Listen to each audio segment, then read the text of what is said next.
Bika Kalanda, un écrivain congolais, a écrit dans les années 60 que nous vivons dans un pays où personne n'accepte sa part de responsabilité. Tu verras que le policier dit que c'est la faute du motoman et le motoman va dire que c'est la faute du taximan. Et le taximan ensuite dira que c'est la faute de la maman ménagère. Et la maman ménagère va dire que c'est la faute du gouvernement qui ne paye pas bien son mari. Et son mari dira que c'est bien sûr la faute du gouvernement, n'est-ce pas? Et ensuite le gouvernement dira que c'est pas sa faute. C'est la faute du voisin qui l'attaque injustement. Et aussi que la jeunesse est remplie de paresseux. Et la jeunesse dira que le gouvernement ne veut pas nous aider. Je suis désolé de vous dire que c'est ça ce qu'on appelle une nation ou bien un peuple irresponsable. Vous savez, le changement commence lorsque nous décidons de taire notre ego et de réaliser ce que nous avons en face de nous, la réalité que nous avons devant nous. Nous devons d'abord commencer à prendre conscience que si la situation doit changer, nous sommes acteurs du changement. En fait, l'histoire est écrite par l'homme. C'est l'homme qui écrit l'histoire, n'est-ce pas? Alors, lorsque vous regardez dans le passé, nous allons voir que toutes les nations ont été libérées par leur peuple. Alors, ce n'est pas seulement le fait de prendre des armes et de se battre, mais c'est le fait que l'homme congolais doit arriver à une renaissance de personnalité. Le problème que nous avons au Congo, ce n'est pas le problème simplement au niveau du gouvernement. Le problème, c'est au niveau de l'homme congolais. L'homme congolais n'a pas confiance en soi. Nous avons besoin de gens qui vont renaître en eux-mêmes cette confiance de soi, ces sentiments patriotiques. L'homme congolais doit savoir qu'il est le maître de son destin. Et que le bonheur de ta vie, tout comme le malheur de ta vie, est entre tes mains. C'est toi qui vas prendre des décisions pour changer la condition de vie dans laquelle tu vis. Ce n'est pas ton voisin, ce n'est pas une autre personne. Car si ton voisin devait t'aider pour changer la situation dans ta propre vie, tu ne comprendras pas le prix qu'il faut pour changer ta vie. Alors tu dois te réveiller et savoir que, en fait, il n'y a pas d'autre sauveur qui viendra de quelque part. Tu es ton propre soleil. Et les actions que tu poses dans ta vie, la manière dont tu te comportes, influencent négativement ou positivement le pays. Nous devons savoir ça. Nous devons d'avoir arrivé à cette humilité d'esprit. Humilité d'esprit de savoir que c'est pas une histoire de, c'est pas une histoire de qui a fait quoi ou bien à qui on doit blâmer, mettre le blâme ou quoi, comment vous appelez ça. Mais c'est de savoir que je fais partie des élites qui vont changer cette nation. Alors, nous devons cultiver ce qu'on appelle discipline et nous devons nous former. Lorsque je parle de la formation, je ne fais pas allusion à la formation à l'école. Je fais allusion à la culture de l'excellence. C'est-à-dire que tu cultives des valeurs comme le respect de sa parole, de ta propre parole, l'honnêteté dans tout ce que tu es en train de faire, l'amour ardent, un amour ardent par rapport au pays. C'est-à-dire que aimer le Congolais, aimer le Congo. Savoir que tu es garant, toi, pas seulement le président de la République, que tu es garant de la nation. Toi aussi, tu es garant de tes terres. Tu es le maître du sol et du sous-sol.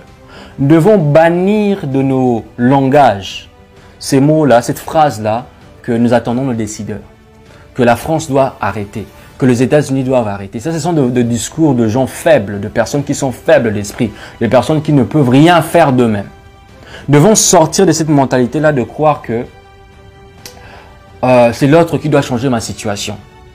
N'est-ce pas? Et nous devons entrer dans la vision globale du monde et comprendre que le monde dans lequel nous vivons aujourd'hui,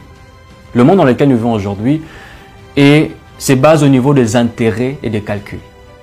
C'est-à-dire que si toi tu es naïf, si toi tu ne comprends pas ce qui se passe autour de toi, ce n'est que normal qu'une autre personne puisse jouer de toi et bénéficier de tout ce que toi tu as.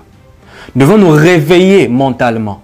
Je ne dis pas que tous les Congolais sont dans la bêtise. Je ne dis pas que tous les Congolais sont dans la distraction. Certainement, il y a des Congolais qui sont en train de faire du bon travail, n'est-ce pas?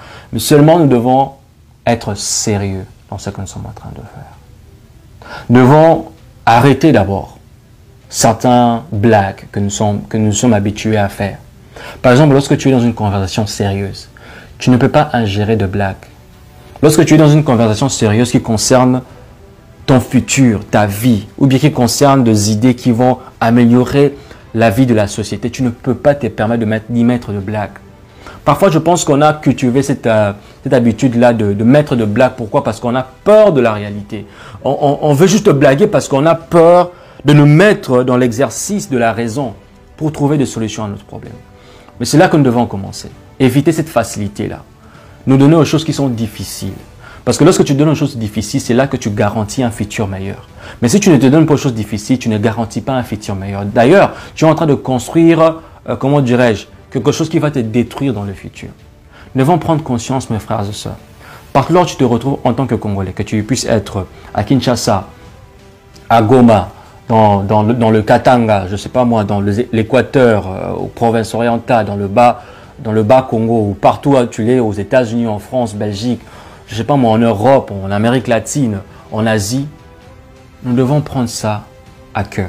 De savoir que si nous ne faisons rien dans notre vie, dans notre quotidien, si nous ne nous lançons pas à la discipline de soi, à cette prise de conscience, à cette réalisation que c'est nous Congolais, nous jeunes Congolais, qui sont à la base de la destruction du Congo, et que nous devons maintenant poser des actions qui vont changer la situation, à savoir exercer des valeurs de patriotisme, exercer des valeurs qui prônent sur, comment dirais-je, le changement de mentalité. Si nous ne nous lançons pas dans ça, alors la génération qui va venir après, peut-être qu'ils ne vont pas trouver un Congo pour améliorer. Peut-être que l'ennemi du Congo va déjà piller et peut-être même ravir le pays. Si nous continuons avec cette allure, nous pouvons nous retrouver aussi un jour dans le futur que le nom congolais n'existe plus. Parce que nous avons perdu nos terres, parce que nous sommes lancés dans des distractions, dans des extravagances, dans la musique, dans des extravagances de blagues, dans des extravagances de débats qui ne nous apportent absolument rien du tout. Jeunes Congolais, c'est ton devoir de construire ton pays. Il n'y a pas un sauveur qui viendra de quelque part pour changer ta situation. Il n'existe pas. Nous devons prendre conscience dans notre quotidien. Et ça commence de la manière dont tu traites ton pays, la manière dont tu traites ton voisin, ton Congolais, ton frère congolais, ta soeur congolaise, la manière dont tu parles du Congo, la manière dont tu te comportes dans les affaires, dans la manière dont tu respectes les institutions de ton pays, les lois de ton pays, la manière dont tu traites la rue sur laquelle tu vis, la manière dont tu appliques ta connaissance pour améliorer ton pays. C'est ce que je voulais partager avec vous. Nous devons arrêter avec les analyses. Nous devons arrêter avec le débat.